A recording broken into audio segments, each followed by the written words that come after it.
I would like to start with what you said, that European leaders have convinced the US president about what is happening in Ukraine. I do not know anything about this, and I doubt that this is possible, given that the US president is a mature politician, more than mature and experienced in foreign policy. He is in power for the second time. He knows what he is doing, I suppose. We are all people. We listen to our opponents and allies. We listen and we can somehow correct our point of view. In any case, I do not know anything about this yet. I do not know anything about it. Moreover, this so-called spirit of encode, although it was not included in any formal documents, no one made any signatures. But we discussed certain possibilities of ending the conflict in Ukraine. And the compromises that were discussed were exactly those proposals that were addressed to us by the US side.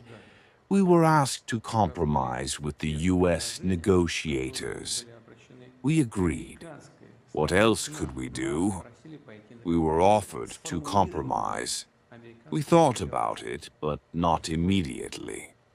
But when Ivankovich arrived, he said, "Yes, I agree." We did not hear any other position from the US side, from the US administration. We are waiting for the arrival of those representatives of the US administration, who we have already met in Moscow more than once.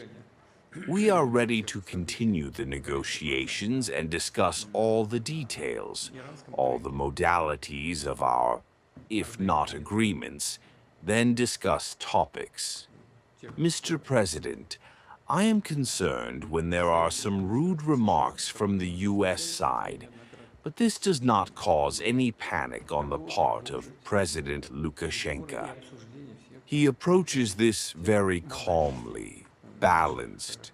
Mr. Lukashenko, I am grateful to him for the efforts that Mr. Lukashenko is making in this area, especially when it comes to solving humanitarian issues, in particular the exchange of hostages. As we remember, the negotiations in Minsk began in 2022. Then, on the proposal of the Ukrainian side, we moved to Istanbul. But in Minsk, the agreements on the settlement of relations between Kiev and Donetsk were terminated.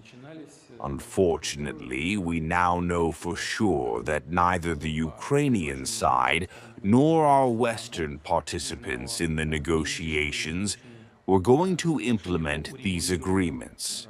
But this is a different issue.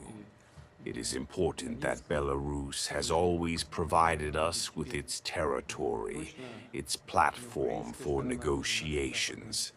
I am sure that if the negotiations are completed, we will be able to use Belarus' capabilities. I know Mr. Lukashenko's position. He is ready to support everything that is aimed at resolving disputed issues peacefully. In general, we had a very pleasant conversation. Yes, we talked for a day, even a little longer, in an informal setting. Not just the two of us, but the three of us. I invited the president of the Russian government, Mikhail Mishustin, and we discussed, first of all, economic issues, interaction in various areas, both in energy and industry, and in other areas. We talked about humanitarian cooperation.